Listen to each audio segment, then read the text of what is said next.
Okay. So welcome back to Middle Fingers Up. I'm your host, Kieran. I kind of feel like I have missed this. I've missed connecting with guests. I've missed having real conversations. I've missed feeling the energy of sharing stories. So I appreciate everyone that has messaged saying, hey, where'd you go? How come there's no more episodes? Thank you for noticing that. That feels great. I heard you. I'm back. This is the first episode after my summer break. So I just thought I'd share with you guys because, I'm always upfront and honest. At the beginning of the summer, I'm going to be honest, like my heart just felt like it needed a little tending. I did not want to force recordings. I kind of had to meet myself honestly where I was at. And that was a little nerve-wracking because you have this complex where you think, oh, you're in a momentum, for almost 3 years. There's an episode every week. You have people that are responding, listening, giving feedback. Will you get forgotten? People are going to say something, that whole thing that goes through our mind. But ultimately, the battle of what people think and where I'm at, I beat that battle because maybe it's like, if you are going to have these conversations, you also have to walk the walk too. And for me, I just felt like I needed a little bit of a step back, a slower pace, reflecting to some of the things going on in my own household, tending to my family, and noticing some transitions that I'm sort of experiencing right now. And so I didn't want to override all that and pretend, yay, everything's great, when I knew I needed to sort of manage my own stuff.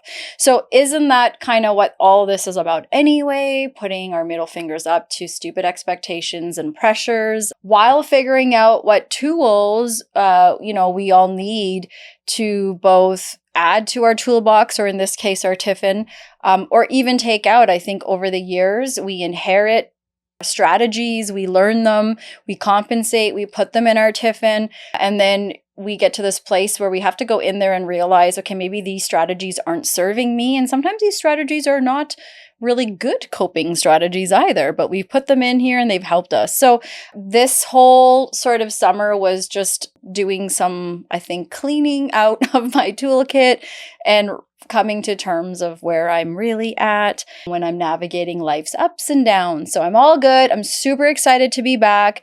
I'm with a guest who is part of the MFU family. I'd like to say that. Her name is Shuraya.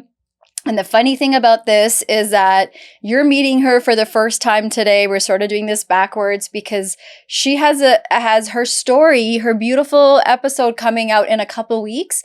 But we decided to come back and record this one together. And I'll get into why in a second. But I'll give you a little context about who this lovely human is. She is a Bengali home cook. She's a mother, she's a sister, she's a wife, she's a daughter, she's an immigrant. My favorite part of her, though, is that she is a beautiful storyteller. Her kitchen is more than a place for food. It's about culture. It's about connection. It's about healing.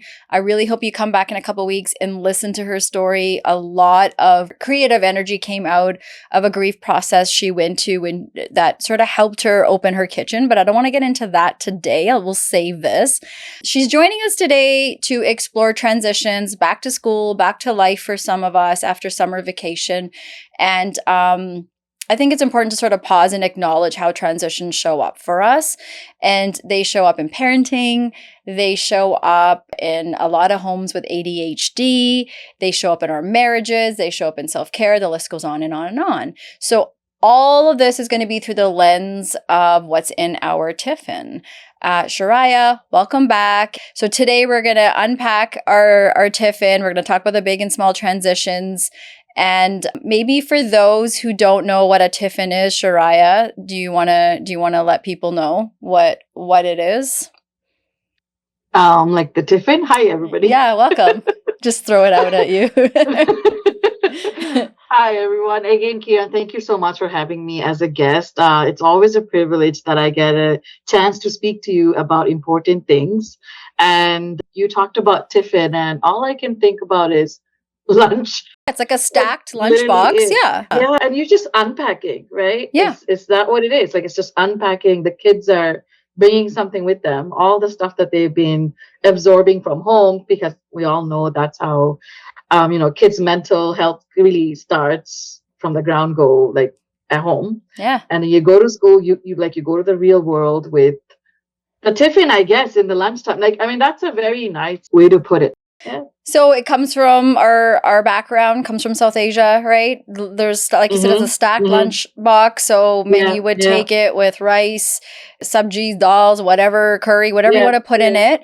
But today, like you said, exactly, you said it so well. Each layer is a section of that we want to sort of work through. It's like literally food for thought. We send our kids with lunch, but we also need to dig a little bit deeper, challenge ourselves as parents, and what else are we sending them with outside of their lunch? Mm. Values, expectations, identity, all these kinds of things. So that is exactly right. That's what we're talking about today. And if we can, before we start, I just want to sort of bridge what inspired today's conversation, because this kind of just came up. We didn't have plans of you coming back so soon for today's talk. But what happened is over the summer, I had the privilege of co-hosting a grief and recovery, an intimate workshop for South Asian women, where we just unravel what is grief, how it shows up in our life, and so on and so on. And something that was sitting with me after you said it sort of inspired this conversation. And what you had said when we asked, how does grief show up for you? You talked about how, as a parent, when you are helping your kids make memories, providing safety, parenting, all the things you're supposed to do, you also are grieving that you don't have many childhood memories of your own lived experiences. And that's because of trauma that you experienced. And Mm-hmm. I think sometimes for people our age and in our community, it's exhausting because we're like breaking barriers. So Mm-hmm. something that maybe we didn't get or we could have got different, we're also learning how to give for the first time to our children. And so we're learning all these things while our kids are experiencing them. And I loved how you were able to acknowledge and pause and give light to the fact like that's also grief. And it's showing up. And if we don't tend to it, it'll continue to then show up in how you parent your children, whether you like the way you're parenting them or not. It really stayed with me the way you spoke of it. And I was really, really grateful the next day when I messaged you less than 24 hours later and was like, hey, I have an idea. And you were like, let's do it. So that is sort of how we started. And if I could just also talk a little bit really quickly before we get into the first layer of our Tiffin. Trauma is going to come up a lot, and I just want to share a little bit about it. Most of us, I think it's safe to say all of us in this world experience some form of trauma in our lives. The difference in what Shuraya was saying in the grief and loss workshop, and that will probably come up today, is we experience trauma, and let's say as a child, we experience it. What happens immediately after to help us heal and process is significant. And so many of us, and I think a lot of us in our South Asian community, we carry very rich intergenerational trauma histories. And then this trauma can pass down not only through the family's experiences, but even through our bodies. So via epigenetics. So basically, our stress responses and our nervous systems can carry echoes of what previous generations endured. So if my mom is experiencing traumatic, whatever experiences while she's pregnant with me, those vibes are going to be passed down to me. But so are the ones that she experienced through her childhood, and so on and so on. And people think this is some kind of conspiracy theory, and it's hard to see. It's like germs. When we first learned of them, we couldn't see them, so we didn't believe in them. It's very similar with trauma, but this is true. This is what happens, and there's just research coming out. The more we talk about it, I think the better we will be to provide more research.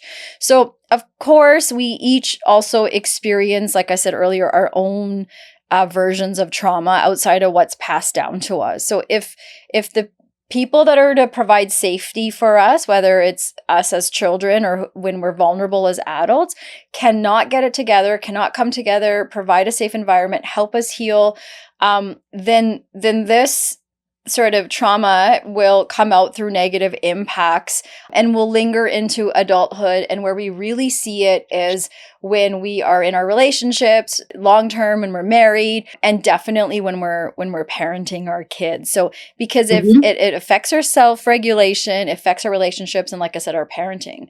So that's kind of why we're here today, because that's this whole conversation that Shuraya sort of led in this grief workshop inspired us coming here and sharing our knowledge and experiences with you folks, because I think a lot of you out there are in the same boat of learning about it, curious about it, and maybe even denying it. There's so many different ways that we're looking at it. And so we just invite you today to show up with some curiosity, because we are trying to build a community that's thriving, right? Not just surviving, as we say. So super, super grateful you're here. Anything that you want to add to what I said before we get into our first layer of our stacked Tiffin? Thank you. I think you explained it quite beautifully. It is important that, again, parenting, like my mother-in-law says sometimes that, oh, like, we didn't have to talk this much to our kids back in our time. And I was like, yeah, I understand. But parenting concept has only been like around short time. Parenting, we all know about motherhood, and motherhood was glamorized and looked more upon like God, even like sometimes, like we even have a saying in our religious scriptures too, that how you have heaven underneath your mother's feet.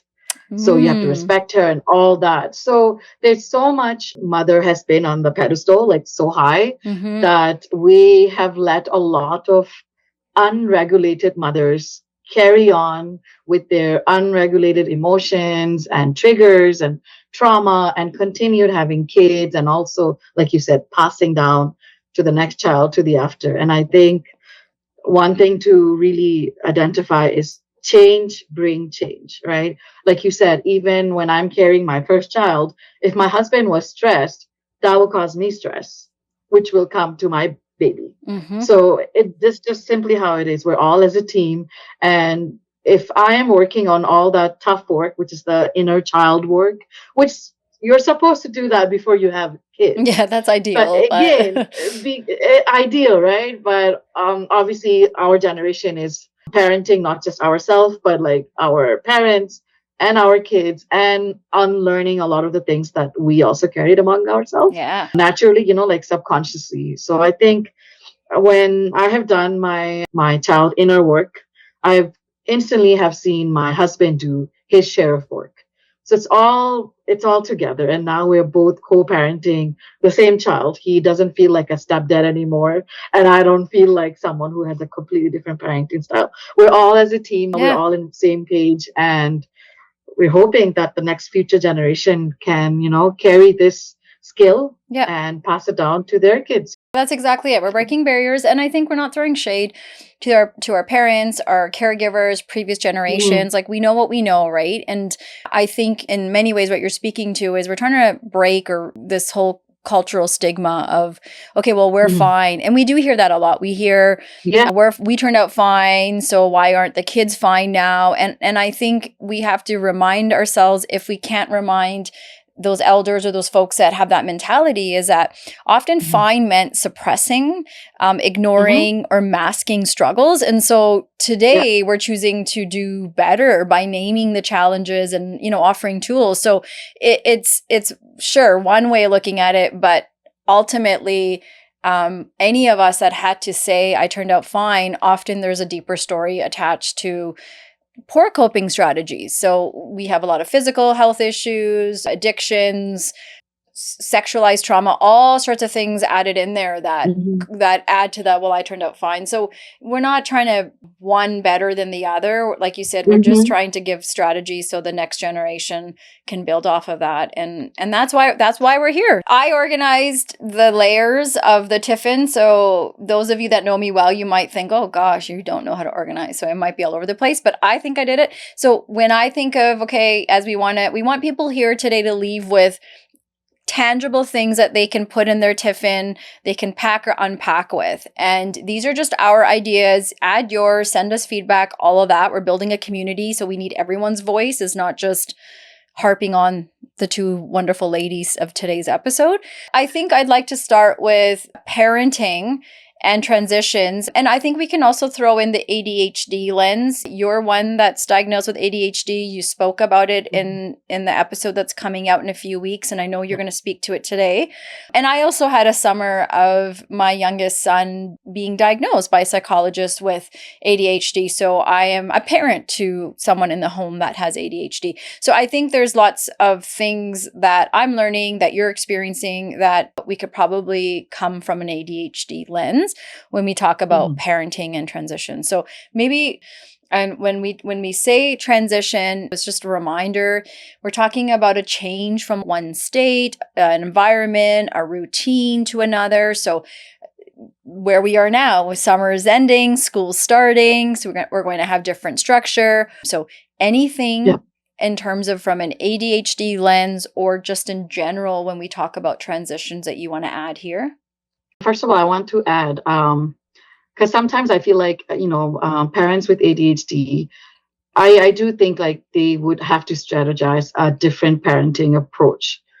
Of course, there is a gentle parenting, but at the same time, keeping yourself regulated at the same time and communication up.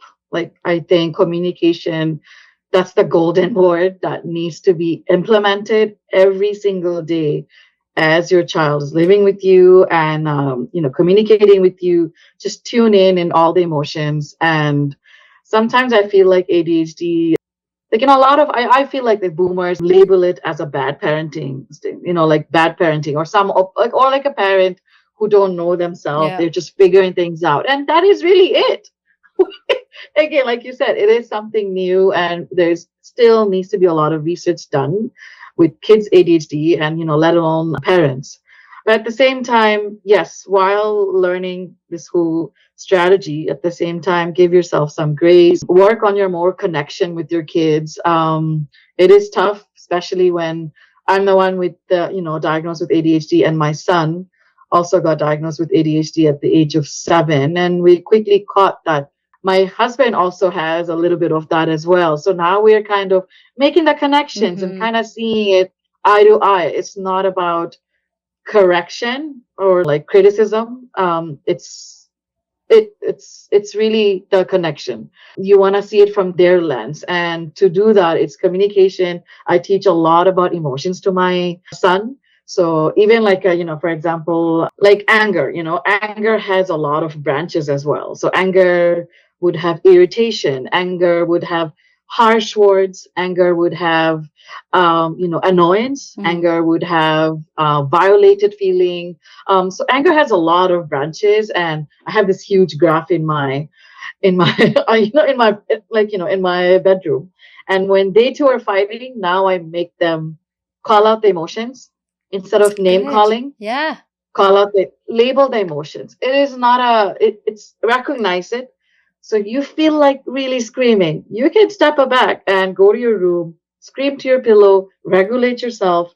When you're ready, label the emotions. Let's figure this out together. No one is criticizing you. We're all as a team. I'm learning, you're learning, and we do therapy together. Yeah. So Yeah. he's been seeing his mom willing to understand him, Yeah. not more about criticizing and correcting him all the time. Right.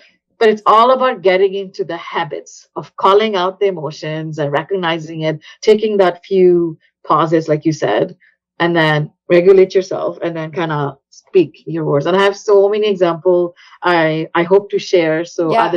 other parents can, benefit from that. Yeah. So I love what you're sharing, and we're going to break that down a bit. So part of what I'm hearing you talk about is you mentioned emotional regulation. And so the impact when we miss transitions throughout the day or aren't maybe observing the cues that our kids are giving us, there's two things to think about. One is our nervous system stays activated when we don't get transition. So we're not pausing. Like I said, so you go on vacation and you keep working. I was someone that always did that. I never had a moment to stop, take a break. I never allowed myself to. So my nervous system is still very highly activated, I'm learning. And my emotional regulation then is strained. When your nervous system is operating off of high stress, then this is kind of what happens. Your nervous system, and this happens in both children and adults, you're in this heightened state of alert. And so it shows up restlessness, like you said, irritability, feeling on edge, but there's really nothing to make you feel like you're on edge. You're just there. You're just there. And sometimes we see this with our kids. We're like, my God, just wants to fight with me all day. Or even our partners. We're like, man, like, why are you just looking for a fight? Well, you're not looking for a fight, but this is what your nervous system is telling you that something's going on. So physiologically, your heart rate, stress hormones, like the cortisol can stay elevated, and it makes it harder to come down and regulate. And then when you think about emotional regulation and how that is strained with this activated nervous system so high up, your ability to manage your emotions becomes harder. So little tiny frustrations in the day are bigger. Patience runs thinner. So our children may act out, they may shut down, they may become clingy, and then adults may snap or feel overwhelmed. And these are just some examples. I mean, I think we all know how we are when we're operating, but sometimes, like you said, we got to put a label to it. We got to understand where this is coming from. And I really liked what you said. So everything's communication, and that's exactly what behavior is. Behavior is a symptom. It's not a problem. So when I used to work in crisis, we used to talk about the iceberg. So when you see an iceberg in water, you just see the little tip of it. And that's our behavior. But when you look below the water, the iceberg is in fact quite huge. There's a lot going on underneath. And I think sometimes in how we've been raised or a community, we're very quick, like you said, don't correct. We're not correcting a behavior, but we are very quick to want to stop the behavior. Like just stop. You have a kid that, especially boys fall, hurt themselves. Just get it together. You're okay. Be a boy. You got this. And it's like, if I got stung by a wasp, I'm a grown-ass woman. I would not just be carrying on through the day. Like, I'm going to need 10 minutes to cry right now.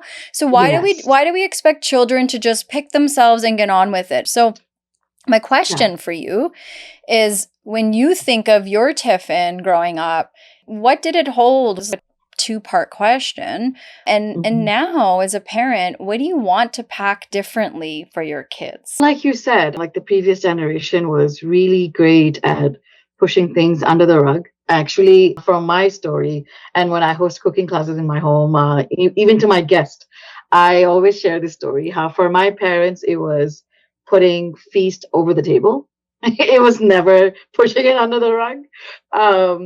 It was always over the table. So if we had some issues or some outbursts or some huge fight or arguments, the next day my mom would be cooking that person's, like the person who reacted the most negatively.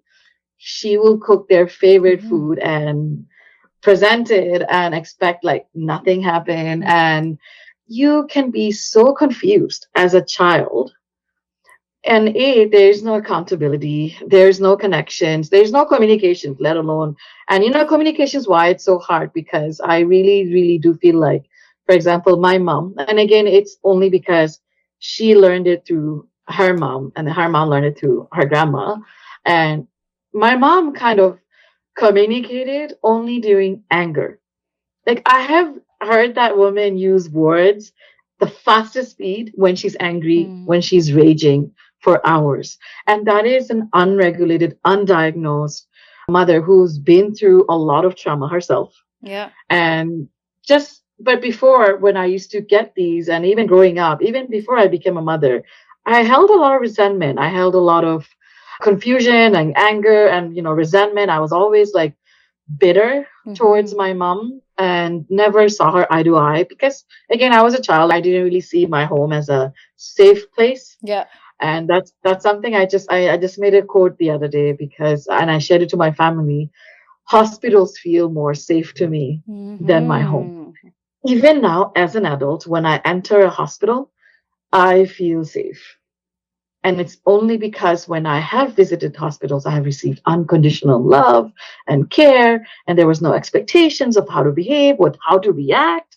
You could be yourself, you could say what your symptoms are and not be judged by it. Yeah. And like you mentioned, why it's important to recognize this in your kids and as they're figuring themselves out, so they can carry that and face the real world, because holy cow, it's so difficult. And I feel like me coming to school, for example, with my lunch, I felt very safe. I felt very safe. And that is only because of the trauma. My innocent, my playfulness, my sense of safety was cut short, very, very short when I was a child because of abuse, sexual abuse, and, neglect, and lots of, trauma dumping. And like, yeah, it has a lot of effect that even affects you as an adult, as a mother, as a wife. Mhm. And I feel like a child, when they're opening their tiffin, they they should just open their tiffin and smell and really come in terms with their senses, Mm. not really be fight and fight mode, right? Yep. You're not gonna worry, oh, if I don't finish it, then my mom's gonna be angry when I go home. Yeah. That's another thing. I did not want to have the hot dog, but I forced myself to eat it because I didn't want to make my mom more angry. Yeah. And so everything, a child will internalize everything you say. If you say you are a bad child, that's it. He will feel like a bad person. It's never about what they did. They will internalize it so much that, as simple as having a lunch in a nicely packed food that you did in the morning, your child is not seeing it that way anymore. You have lost the connection. Yeah.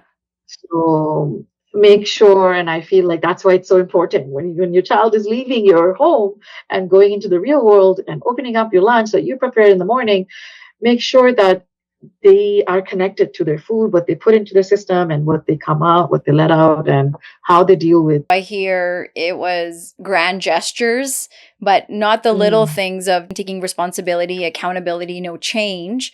And I think mhm, for you, years later, you grow up and you learn you have ADHD. So as a child, when you don't know that, the most important thing for any child, let alone a child with ADHD, is a predictable environment.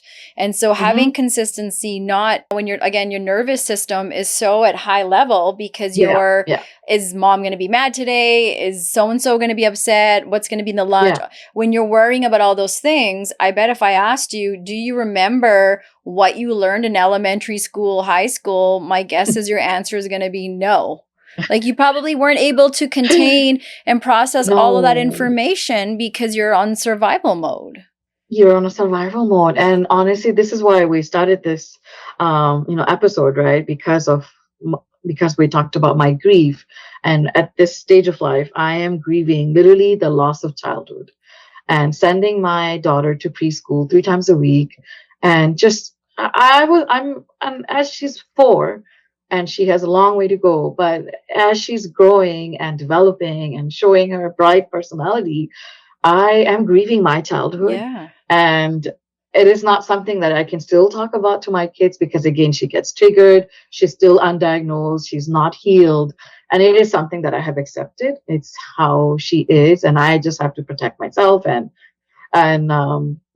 create this safe space for my child. But holy, it is so sad that when you think back, you have no memory to really hold back to or share and sit with, because, yeah, like you said, it was in a survival mode, Mm-hmm. and being in an unpredictable household, Yeah. I had no idea when the next fight will break. Yeah. I was the oldest daughter, so you can imagine I was parentified daughter from a Yeah. very young age. I was the caretaker, and I remember, even when like my biggest trauma is, I will say that, when my mom and dad left me, and we were in Saudi at that time, when they left for their immigration process to Syria for their visa and everything for their PR. And they left me with my two uncles and my five siblings. Mm-hmm. And I was only 11. So 11 and having all of these responsibilities. And unfortunately, on top of that, abuse happened. And that really, really scars you for forever. I Yeah. think it is a scar that you have to wear. It's just how you now deal and how you manage your current PTSD, your triggers and your trauma, and kind of regulate yourself, whether it's through pills or self-regulation or a walk or breathing techniques, whatever it is. Um, that's how much impact it has. And the bottom line is like, well, first of all, I really appreciate how open you are being, sharing your childhood experience. This is very meaningful, and I want to thank you for that. So let me know if you need a break or transition or move to something else, because I only want you to talk about what you feel comfortable talking about. But I will say to you, when you share this, I think you connect to so many people in our community, present party included, with some similar experiences or connections about childhood. And I think the hard part, I would imagine, is you have this sort of history of your childhood, and then you have to manage it on your own, and then you go and have children, and you really have to manage it. Like, you don't get any kind of get out of jail free card as they give us in Monopoly with, oh, it's okay, you experienced trauma, you don't have to do that. Like, you have no other way but to face your past in order to raise the future. And what's like, how do you manage all that? Because that's a huge responsibility if you're in the era of breaking barriers and putting in new coping mechanisms, healthy ones. Like, you don't have a manual. No one before you's done this. So you're legit learning it, testing it, and dealing with your childhood while raising your kids in the safest environment. So what helps you sleep at night when you're working through all of these experiences? Oh, for sure. My sleep is excellent as per my Garmin. right. Well, that is lovely. You're doing some really good work. Because my husband's like, my sleep quality is not as good as yours, so you're definitely doing a lot of great work out there. And or you're just exhausted by when your head hits the pillow. You're like, you know what I mean? Yeah. Oh yeah. Sleep hits me like, it's rest again, like you mentioned before too, right? Rest was perceived as something as laziness. And so it's still something that I'm still getting used to. I feel like I'm always on my foot. I easily can do 10,000 steps without even doing a marathon. I bet. So yeah, I do. But at the same time, I think when I first started therapy, how I started was with a lot of fear, a lot of fear and like anxiety, like, oh my God, I have so much trauma and I have two kids and I still have trouble regulating myself. And then my kid has ADHD, so he has behavioral changes. He's more vocal. He has his outburst. Instead of me being labeled as the bad parent, oh my God, you're not doing a good job, you should really slap him. Like, there's so many comments, there's so many parental pressure. And South Asian community, obviously, parenting concept, again, it's something very new. It really started from our generation. Yeah, totally. Yeah. Yeah, that is. And one thing that really makes me feel at peace is that concept of, if there is a damage, there is repair. And that is something that I tell my family all the time. Me and my son, actually, we talked about it. He mentioned about that meme. You know that meme that says emotional damage? Oh, yeah. I was telling him and he's 10. For this past 10 years, I fully have that open communication with him. And I'm like, I can feel like there was a lot of emotional damage because you keep saying these memes. I know you said in a comedy way, but let's talk about this. And then he was like, you know what? Yeah, I feel like we're doing a lot of healing, and maybe we should make a reel with all the repairs that that we have done over all the, decade of damage. And that concept, that hopefulness, that if there's a damage, there's always a repair. Again, what is trauma, right? Trauma, a person will go, let's say you and I went through the same thing, But when you were traumatized and you went into a traumatic event, you had your mom, you had your dad, you had your teacher, you had your sibling, you had someone safe to give you that mental support. Whereas someone, let's say, for example, me, I went through the same thing, but I had no support and I sat with it alone. Mm-hmm. I talk about my time with my dad, Yeah. right? I talk Connecting. about my dad. I again, connection is through stories, right? So you have to really understand, how do we understand what our kids are feeling and which words we should use to that resonates with themselves. Like we have to understand that they're 4, they're 9. We have to come up with words that will resonate with themselves. Make it simple, make it consistent. So sharing stories, laughing about it. I mean, grief, like it hits you like a wave. It's in waves. Mm-hmm. Grief will come when I pick up a chips bag that my dad used to buy for me, or like the mango that he used to buy for me. So it will hit you anywhere. And taking that moment to recognize it and sharing it with my child. Mm-hmm. That's it. Share it with your child.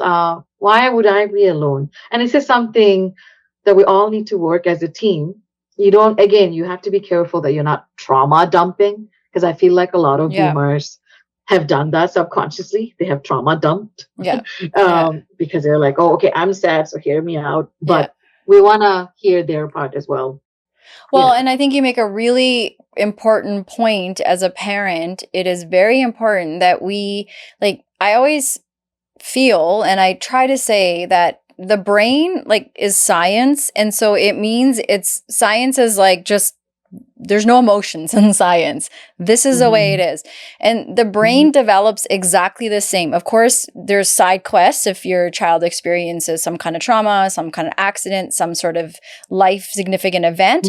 But even in that, as you're saying, the quicker we get to it, the faster the process to healing can happen. It doesn't mean healing just happens overnight. It's a process. No, but exactly. Brain development is exactly the same from infancy all the way through the lifespan. And so if we are raising infants to toddler and then school age, middle school, all that, we have technology at our hands. We can Google this now. We can take books out. We can learn how to meet your child exactly where they're at. There are ages and there are stages. So when we are fearful or oh, can my child understand this? Look it up. Talk to a therapist, talk to a mental health professional, take out a book. It will easily break down the science of your child's development so that at the age of 4, there is a way to talk about grief, and it's very different than at the age of 14.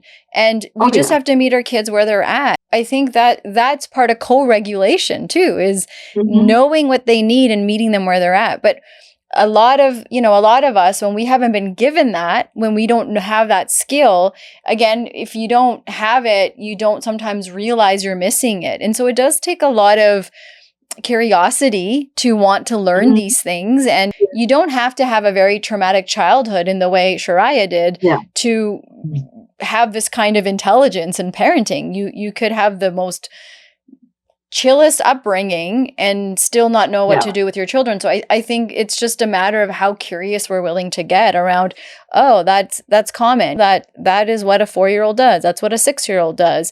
And then it also helps us understand if there's milestones our kids aren't hitting that we can get in and help them with, like speech or language and those kinds of things too. I think your point is so bang on about meet your kid with where they're at and figure out, and you can get ahead. I love that brain development. It's my favorite. I have been saying it before I have kids. I officially have a 14-year-old. So let's see if I feel this way by the time he hits 18.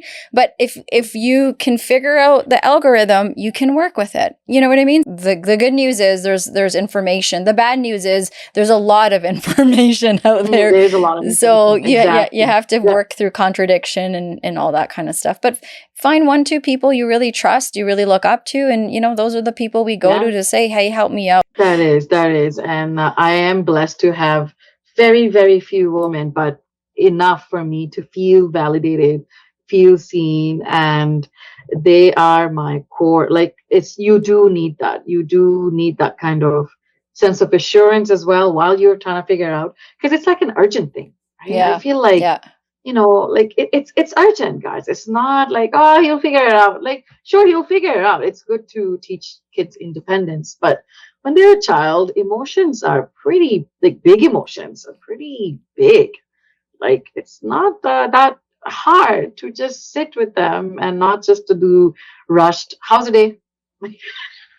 I remember my sister and Yeah, I talking about this, and I yeah. learned this with the young people that I used to work with, because I was exactly it. Like, yeah, it's fine. And then you ask yes or no questions, but you have to, like, Mm-hmm. what's one thing in your day that made you laugh? What's one Mm-hmm. thing that you actually learned? Because, the kids will be like, I didn't learn anything at school. And so you're like, Mm-hmm. okay, okay. So, well, we have to, again, observe, okay, maybe I got to help my kid learn how to communicate. I have one kid that can communicate very well, too well. And then I have Mm-hmm. one that Mm-hmm. needs some coaching and help. He knows what he Of wants to course. say, but his Yeah. processing speed isn't quite where, Mm-hmm. maybe we are. And Yeah. so we have to learn how to meet him where he's at and help him Yeah. learn that skill. And I think that sometimes the other piece is when we're parenting, we think, well, how did two people give birth and raise in the same house, all these kids, and they're so different? But I think we forget, like, we're all different humans every time we have like, Yeah. who I was when I had my first son wasn't Mm-hmm. who I was when I had my second son. I may No. not have realized that,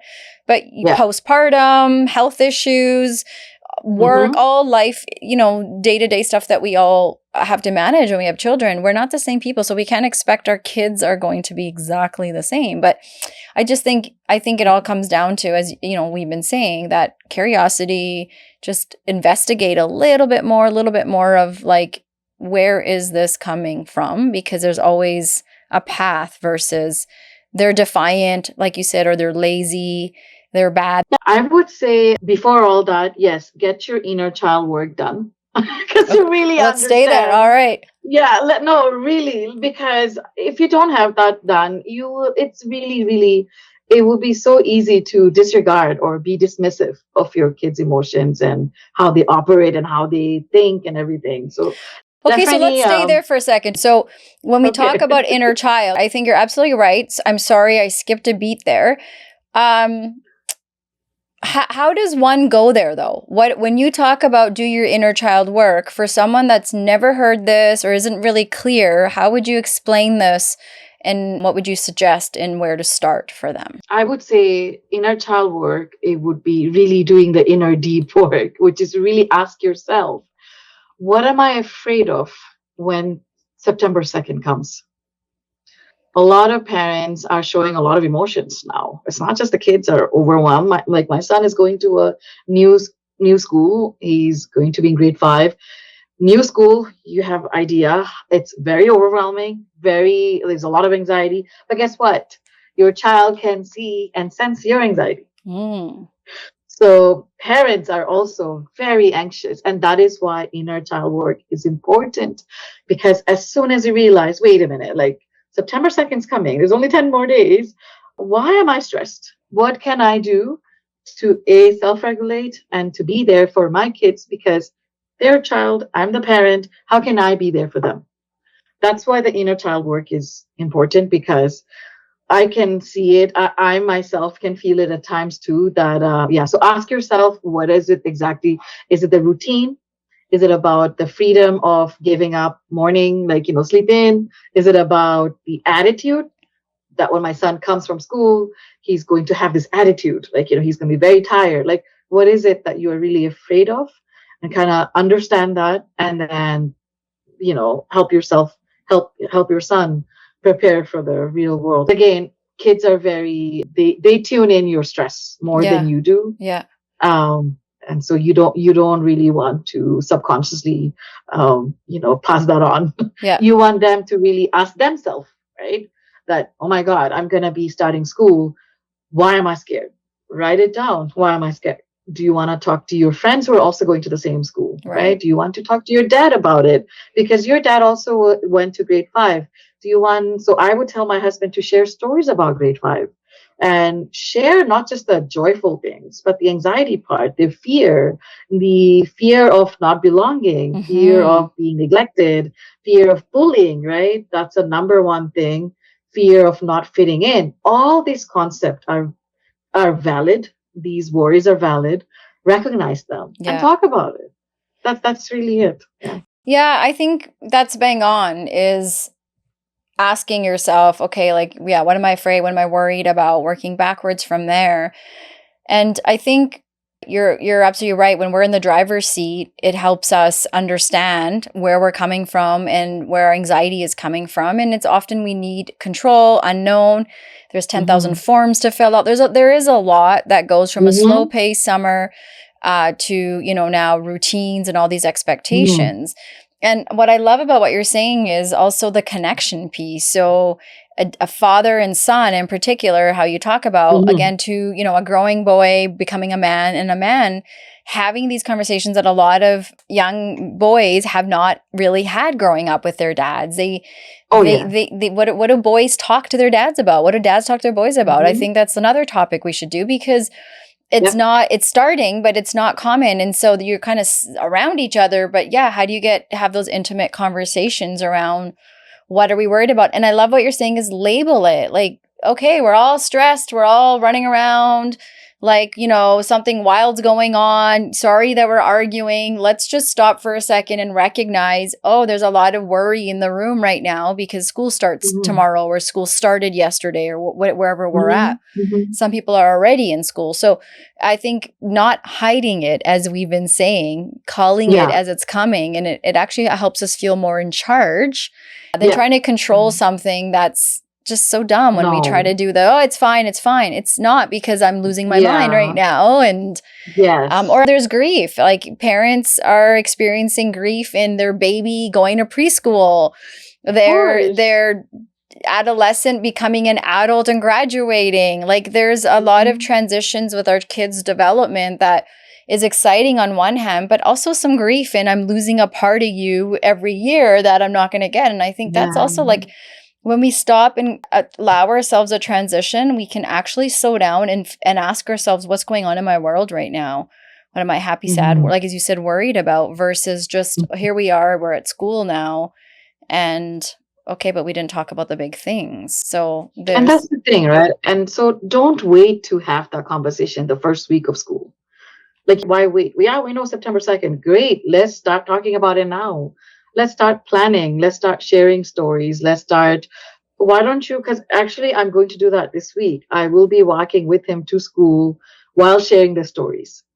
So even the walk that he's going to do to his new school doesn't feel as foreign, yes, right? excellent. Yeah. Familiarity and being similar, feeling the familiar feelings, it brings comfort, Yes. it brings safety. So I mean, what's stopping me? I mean, in Calgary, we're blessed to have a long day.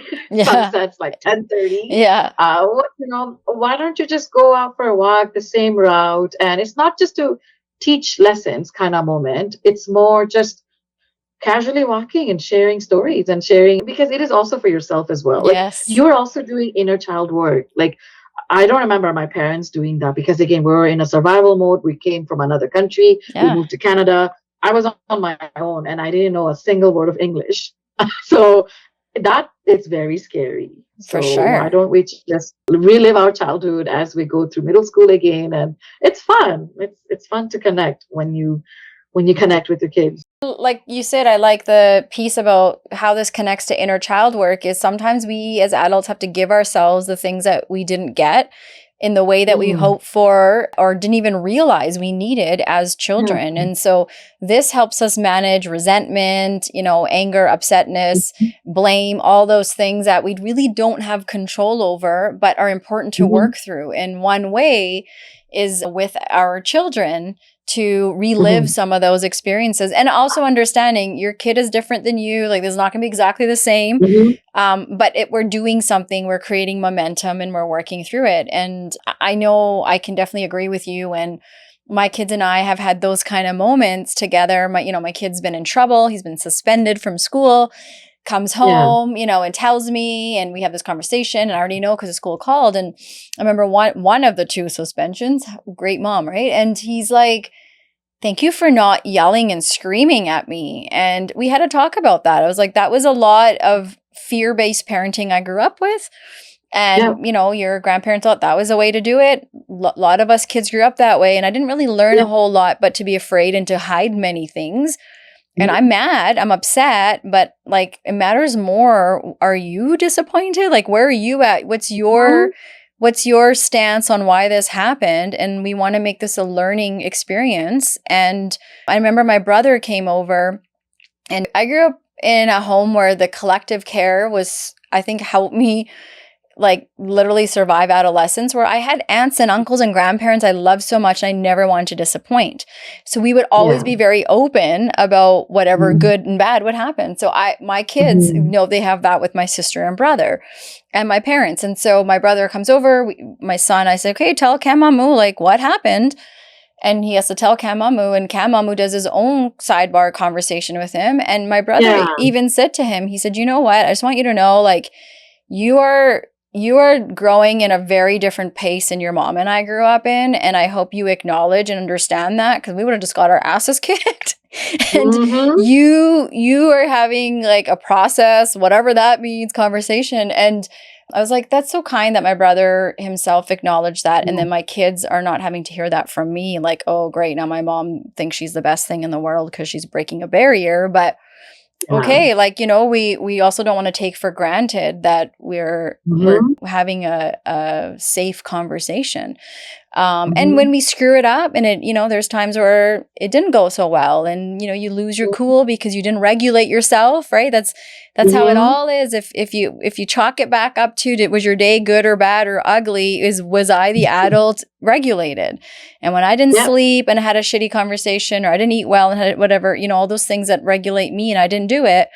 I think that's where like you said, we got to go back and we got to own it, and we have to redo something so that we show that, okay, we're learning from it, instead of unfinished business, which a lot of us have had too much conflict avoidance growing up, and then we're pleasers. A lot of people pleasing comes out of that too, because it's a safe mechanism, and we have enough of those in our generation. We don't need to coddle more people pleasers out there. So I think the inner child stuff is a great way to figure out simple things like our children's back to school transition, their growth, just in, okay, how am I regulating myself? How do I got to get better at this? Anything you would add in this part? No, honestly, I think you summarized it pretty well. But yeah, parenting, that's just what it is. Again, the parenting concept, right? It just brings out your own stuff. So it's time that we own up and we take accountability. And like I said, parents will snap. Parents will lose their shit. Parents will, also have anger that they will show some way or another. There's repair. Yeah. Okay. Something happened. Okay. Take that half an hour or 15 minutes time at nighttime to acknowledge that, to apologize to your child, right? To apologize to your child and to own that emotion and acknowledge that, hey, I wasn't so nice when I got angry at that time, and I have said some harsh words. I'm sorry about that. How did that make you feel? Let's talk about it.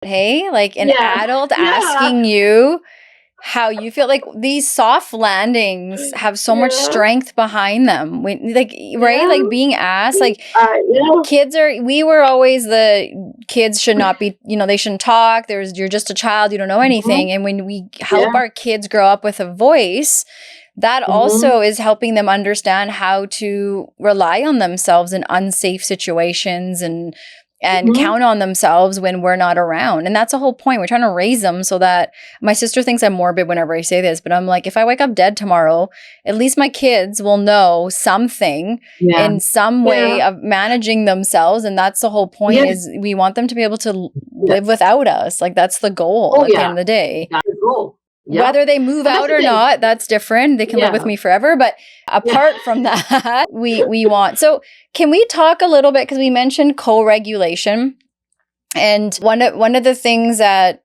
you have said so well that I sort of summarized was, it's important as adults, as the parents, we learn what our way of regulating is. In the beginning, we talked about emotional regulation, what happens when we're off and we don't have transition or moments to pause, and how that impacts our nervous system, and both of them impact each other. And you've shared some examples here where there's been issues in the home and how you've gone back and had these conversations. And we can really only do that when we as the adult have ourselves at a regulated state. No matter how upset we are at what happened, we have to come at it from a place that leaves them learning something and not, in a worse place. Anything you want to add to that piece about co-regulation? I think I would have to give credit to my husband because he's the calm one in the family. He does have, obviously everyone has anxiety. His just targeted like some other places, but my anxiety, I'm just an anxious person, especially in the morning. That's what my psychiatrist said. My anxiety level is the highest at 8 a.m. as a mother. And I didn't know that. So apparently when you're getting anxious is important. Is it at nighttime or is it at daytime? And daytime is because how I do it, my brain right now, because it's so hard. When I wake up, by the way, like my husband, when he wakes up, he takes his time. He will brush his teeth. He'll have his coffee, chill. My eyes are open. I'm legit. I'm awake. Like I'm awake.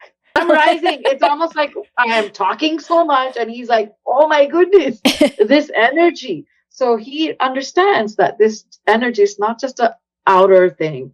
Imagine inside, what is my brain going to for me to run from one spot to the other?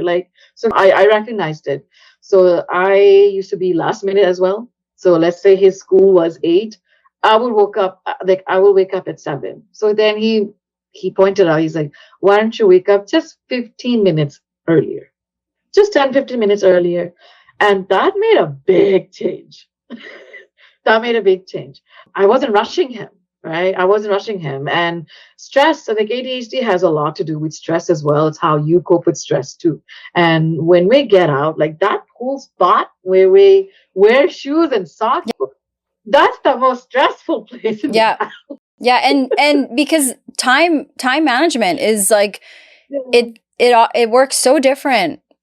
My sister, I'm now understanding why we always have the issues with her growing up, because she's diagnosed later as a woman and then her childhood, and my son, same thing. And one of the strategies the psychologist taught us was lists. Like you are his external brain. So while he's learning these strategies, like you got to stop telling him. It doesn't mean anything. Write it down with him, get him to write it. And then a timer.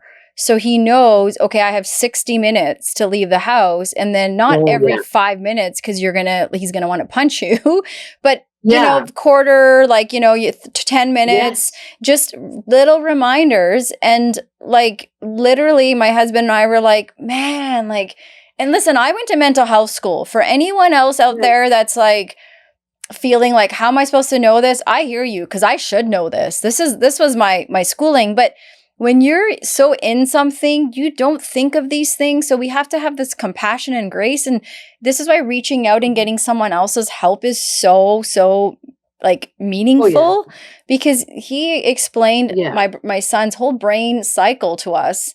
And we were like, oh my gosh. Like today he got 13 things done on a list in the time he was supposed to. But if it was before us learning this, my husband, I would hear him probably still arguing with him. You know what I mean? It's like it's our responsibility, and we can't operate from they should just know. Yeah, we do routine, visual. They're highly visual learner. And I feel like, if you list them, if you have a visual, chart or stuff like that, and they're very competitive too. So it's the same thing. Even when I'm warming, in the microwave, I never want to hear that ding. Ding. I don't want to hear it. So if I'm warming a food for like 30 seconds, I will open it at 29.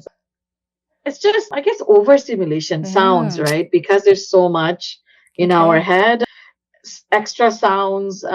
We're very tuned into our environment. Again, mine is different. I have a lot of PTSD from my childhood experience of Right. being in unpredictable. I was always like, like I mentioned the other episode, being in a 24/7 security alarm, making sure everybody's regulated. I definitely didn't regulate myself in any way.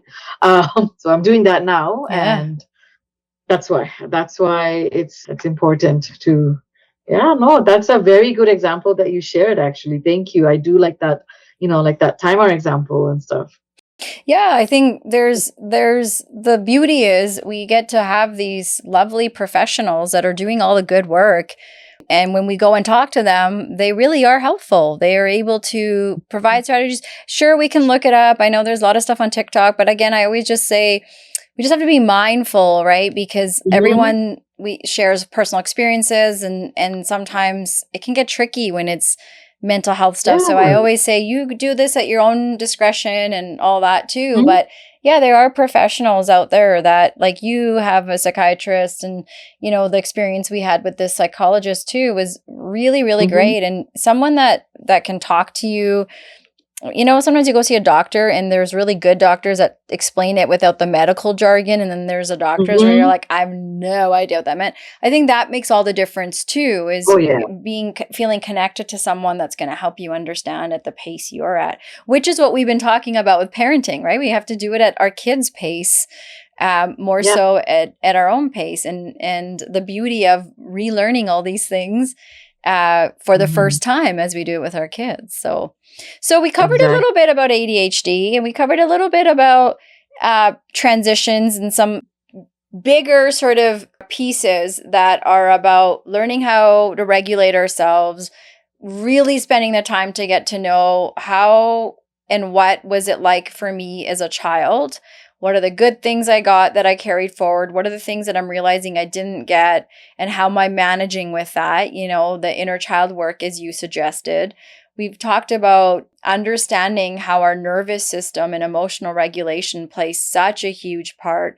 And then when you have something like ADHD on top of it, it does make it even more challenging for children and adults. So there has to be an understanding when we're tending to what we call quote unquote behavior, when Mhm. that's just a symptom, that's just a sign, Mhm. that's a cue. So you can't take the behavior as the answer to whatever's he's yelling, he's defiant. No, no, no, no. No child is Mhm. defiant. No child is manipulative. No. Manipulative. Yeah.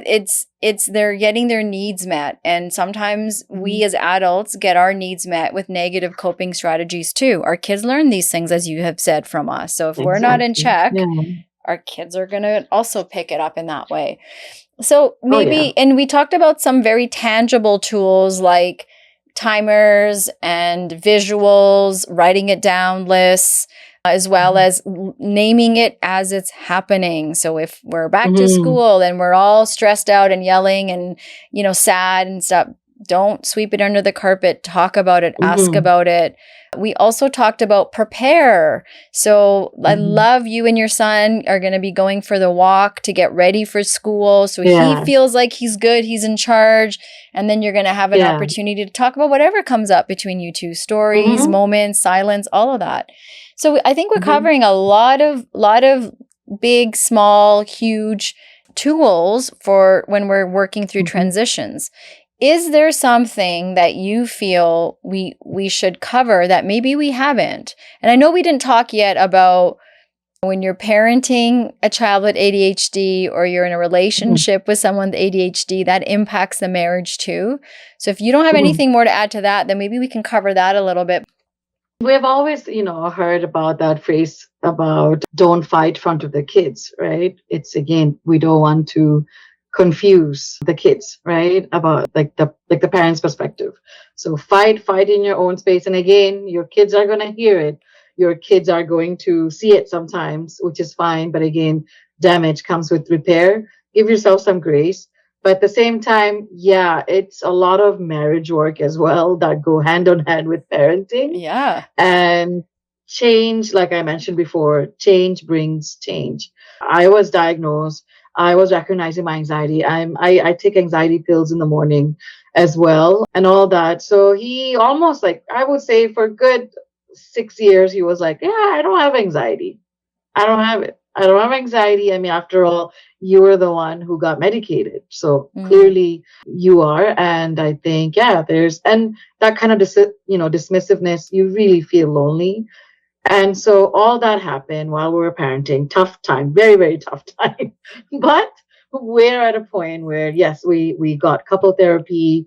He got tuned into his emotions. He's doing his inner child work now, which is, again, never too late. It's interesting. You're also sharing how your anxiety comes out versus how his anxiety comes out. And I think that's an important point because we don't all channel these things in the same way. And sometimes we Mm-hmm. expect it. So do you have any examples that come to mind when you think about the work you're doing and the work that your husband's getting into about his own stuff? I know we don't want to talk on behalf of him. I know he's not here, but just like what you can share in terms of like the Yeah. marriage, because we're talking about parenting stress impacts couples, right? Like that's what we're talking about.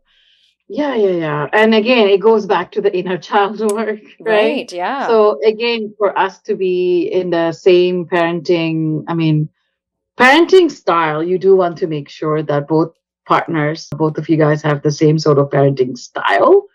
And if even if you don't, kind of check in on it and respect that they are going to deal with this way, and I'm fine with it. And I'm not going to intrude and say, hey, why are you talking to him like that? Let's figure that out before and stuff like that.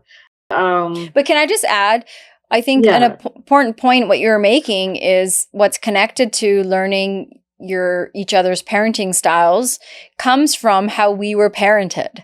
So Yes. we either tend to do this a similar version or the Mm-hmm. complete opposite of what was done. So I think you're right. It's recognizing, oh yeah, again, everything's connected to my childhood in how I choose Yeah. to parent or not parent my child, or if I'm having a reaction or triggered by my partner's way Yeah. of wanting to Yeah. parent. I think all of those come up in the stressors Mm. of trying to be a team together, as you're saying. Of course. And for him, the number one triggering, let's say when he would kind of explode, like inside and outside, would be my big emotions will make him anxious.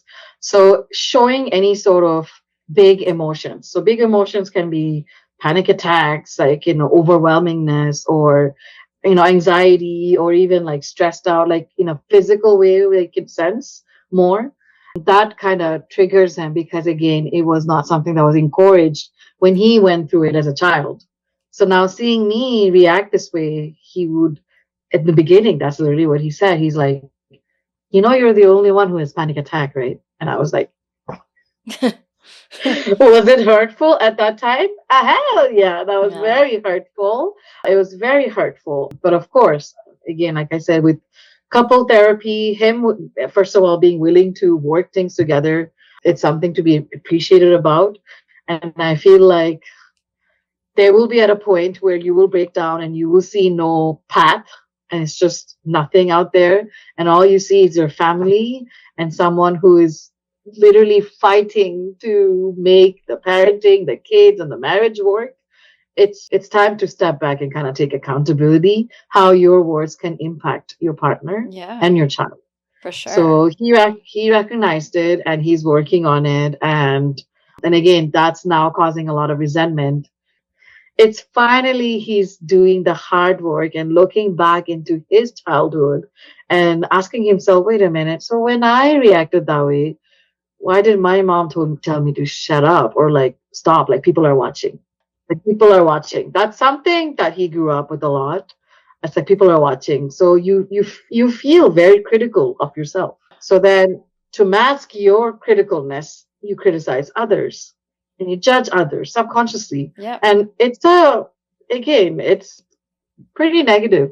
It's not healthy way to cope with your emotions. But yeah, he's definitely learning. And especially as you said, Yeah. he's someone who's of avoidant anxiety. So Yes. a lot, when you look at him, you would think he's calm, cool, collected, but he's going through his own inner dialogue Oh of yeah. all the wrong things that could be going on, which then Yes. causes him, like your example of the vacation, for him, it's so Mhm. stressful that he'd say, let's just not even go.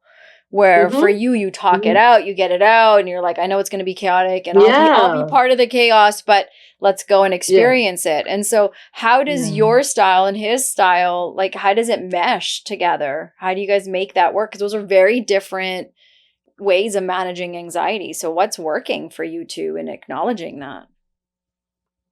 Because we're kind of not too late, because it's never too late to kind of do the deep work, but because we're at this stage where we have a 9-year-old and a 4-year-old, we're in a critical time to give the best memory for our kids. Mm. And our kids, and I feel like once you recognize that we missed out a lot on our childhood, you want to do the best thing for your kids, right? So that sort of urgency kind of comes naturally after you do the inner work. And I feel like now we're actively making it a habit to go out as a family to bike together.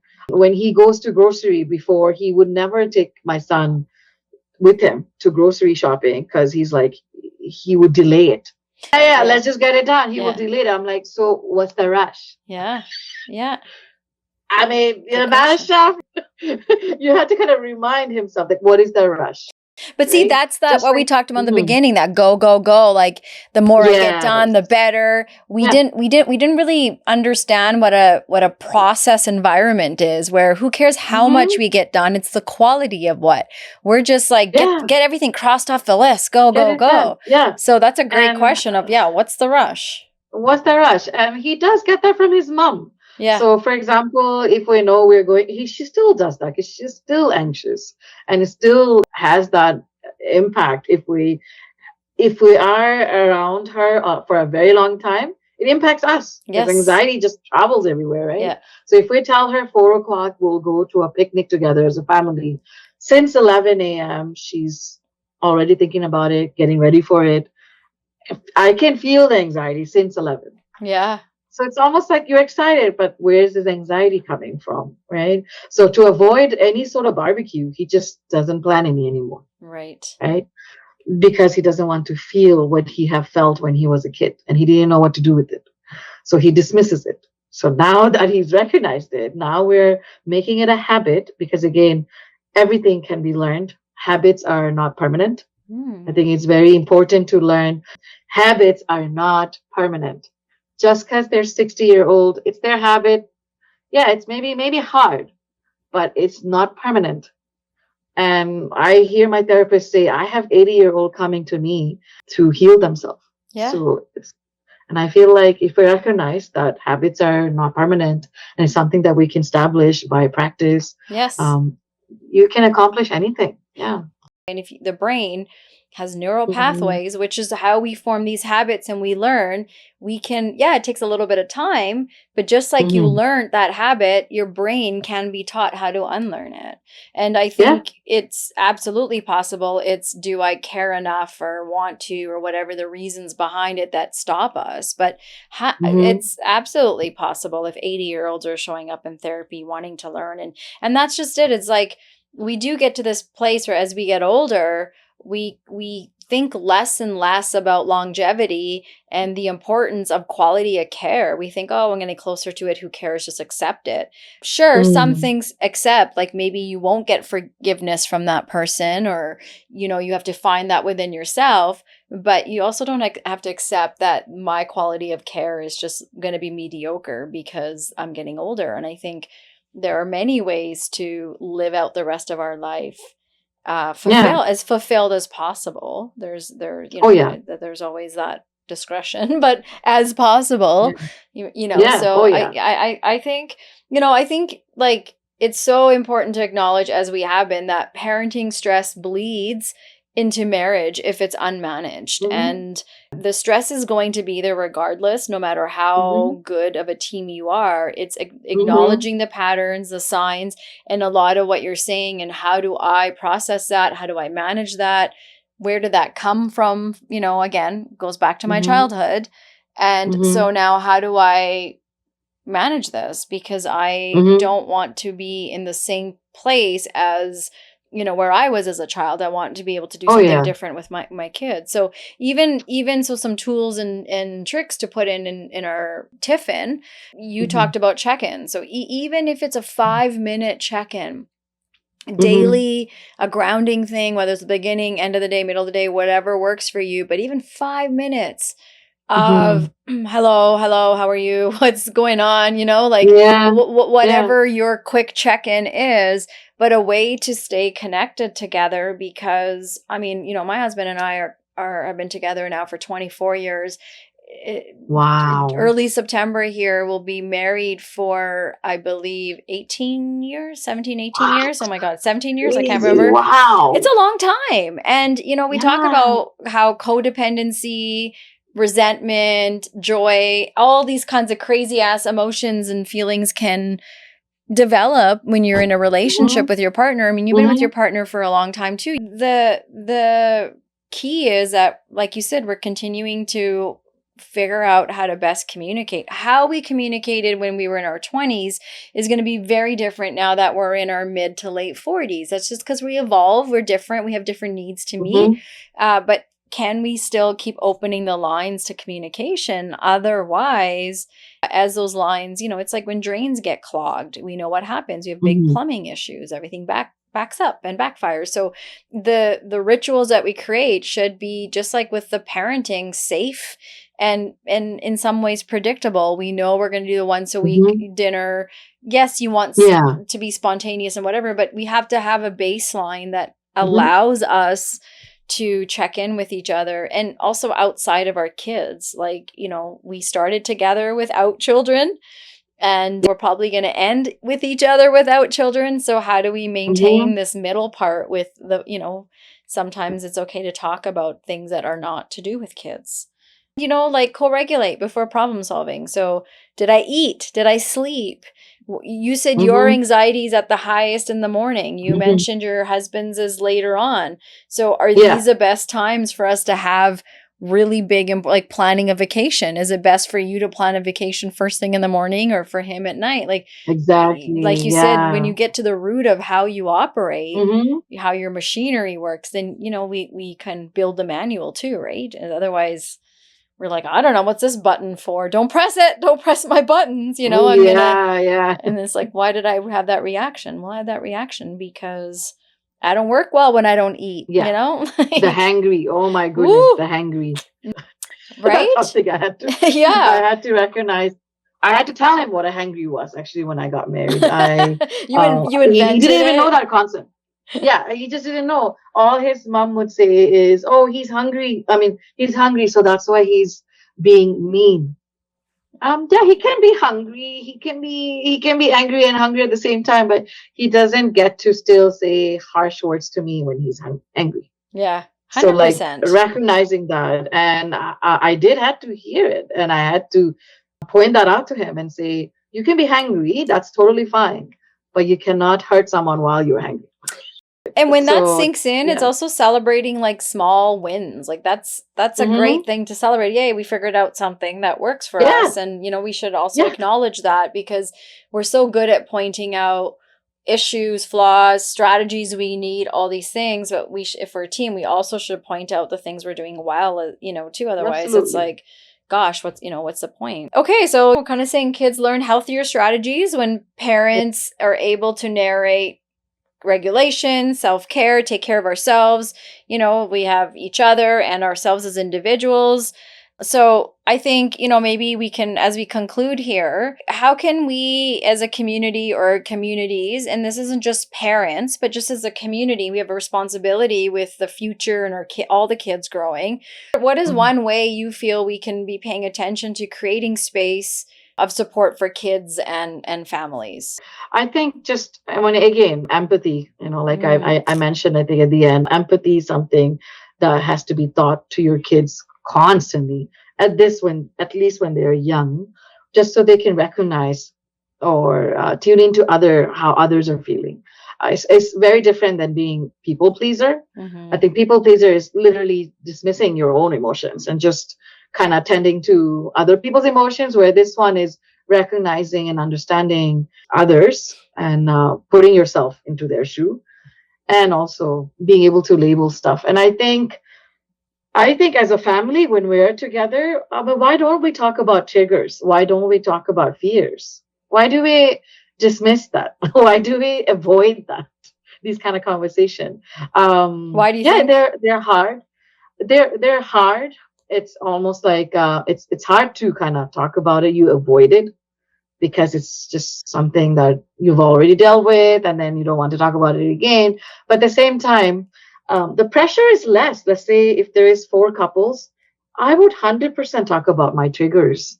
Or like kids are walking trigger bombs. They are walking trigger bombs, and every single parent, no matter what kind of healthy or unhealthy or what kind of environment you grew up in, they Yeah. are somewhere or another going to trigger you in some ways.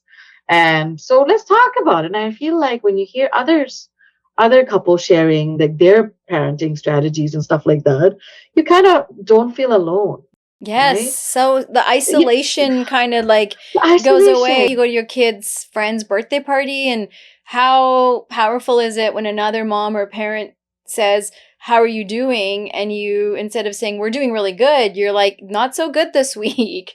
We whatever Yeah. happened or whatnot. And it's not shaming yourself, your family, but it's like you're feeling those things. Why? And you know what? If I share that with you, that might even make you want to say, "Oh, thank God you're saying that, because I Yeah. also had a really crappy day. I didn't even almost make it to this birthday party today."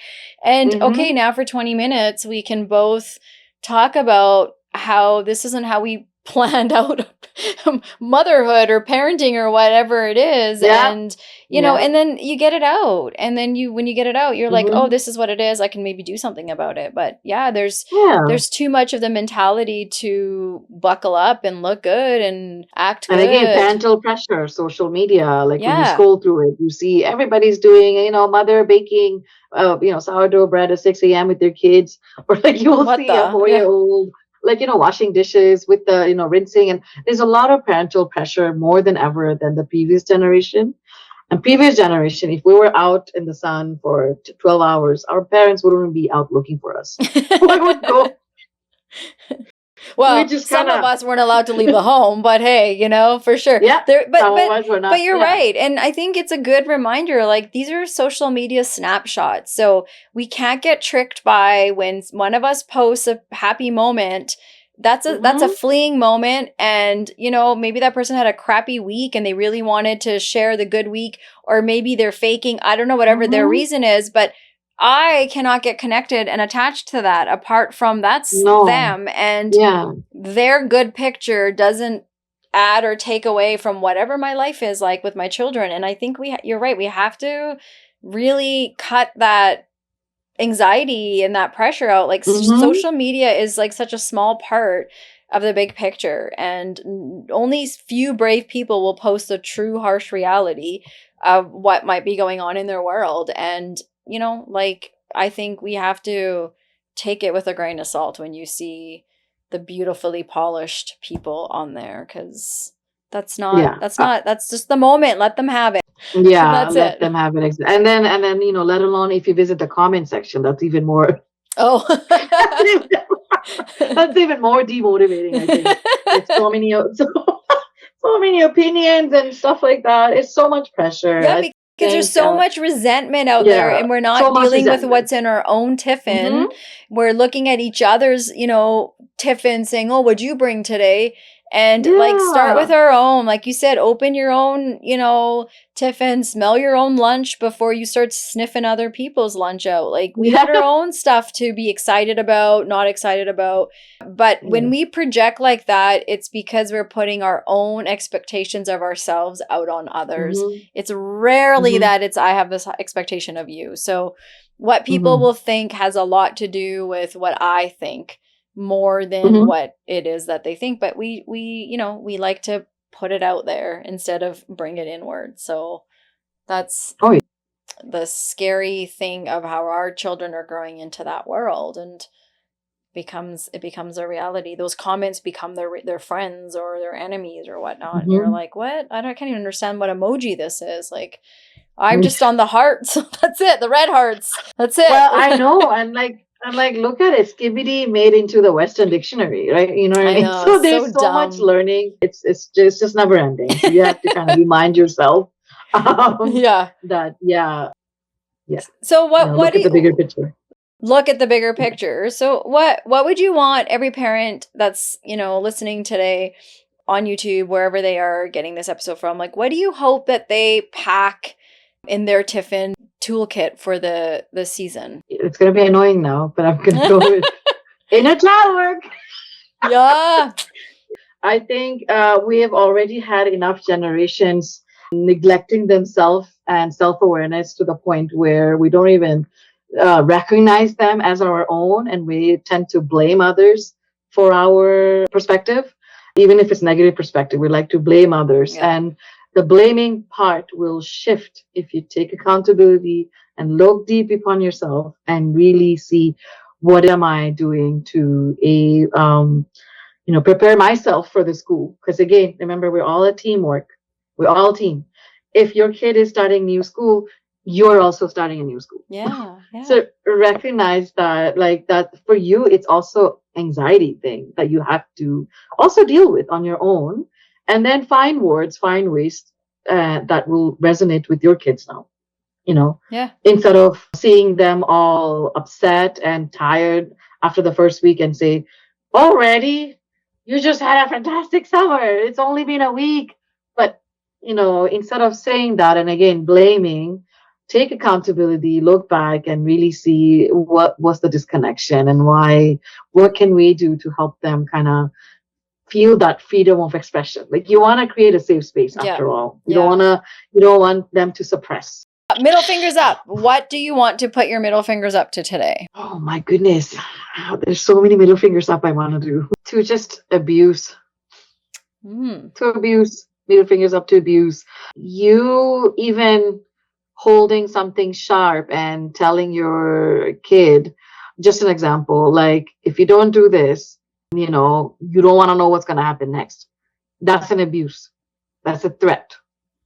Like, calling that out, as even in the earliest stage, it's very important. We don't want to middle fingers up to fears, man. Kids already are fearful human beings from the day I think they were born. They're born and these little these little like souls are trying to please their parents up until adulthood, I think. Whether we as parents see it or not, they are literally internalizing everything you're saying. So yeah, middle finger up to those who are not ready to do the inner child work. Yeah, I'll join you. I think that's an excellent one. Yeah. I'm with you on that. Yeah. So what did we pull from our Tiffin today? We talked about transitions. These are stress points for kids and for adults that we really need to pause. It's okay to say, I'm stressed and I am going to take a break. That is encouraged, actually. We talked a bit about ADHD. It's a difference. It's not a deficit. We talked about behaviors are messages and communication. And that's coming from our nervous system. It's impacting how we regulate emotionally. We talked about relationships, how to co-regulate, how to regulate, all of that. Self-care, all this is important. So anything that I left out, the biggest one, the most important one that sort of is the be-all, end-all, overarching theme that connects all of these things is, say your 2 words, inner child, right? That's the one. I was going to say that's a 3 word. But I guess, inner child work. What was the 3 words? No, I thought inner child work. I don't know why I thought it was a 3 You're word. right. It is 3 words. Let's do that so we can regain joy and compassion for ourselves. You're not doing that for your child. You're doing that for yourself, and your child will naturally see you be there for them without you even saying or doing anything. Look, to everyone that joined us today, this is our perspective. These are our experiences. I did, Shuraya, you also have a really good clinical sense too. We provided some strategies, some of ours, some that we've learned. But this Tiffin, this toolkit, whatever you call it, like, this is yours to curate, yours to decide. The bottom line is, our hope is that we're all actively paying attention, building awareness, trying to understand that we play a role in our kids' lives, in our partners' lives, in each other's lives, and how do we take responsibility for that? And so that includes, like we said, awareness, rest, as you said, compassion. But fill this toolkit, this Tiffin, with what works for you, your family. Just keep working on it. Go in there, edit it, fix it. These are things that I think we're all worthy of. We all deserve to have. And again, as we say to everyone, and I didn't forget, so I'm good. I feel good that I still have it after the whole summer. But these episodes are, we're building a community. They're just door openers. We're just getting started. So we want you guys to add to them, like send your feedback. We don't care what it is. I don't care if it's heart emojis. Send messages. Tell us what you liked, what you didn't like. Like every episode is us building stats towards bettering our community. So some things you don't think work, that's fine. We'll do more of something else. So we need your feedback. We can't survive as Middle Fingers Up without you guys telling us what you need and what we're missing. So please send that feedback. Shuraya, any last words? Because we'll let you end the episode. Be kind. Be kind, and it starts being kind to yourself. There's a lot of pressure. Recognize that there is a lot of pressure, but you're not alone. So be kind, and then you will be able to be kind to others.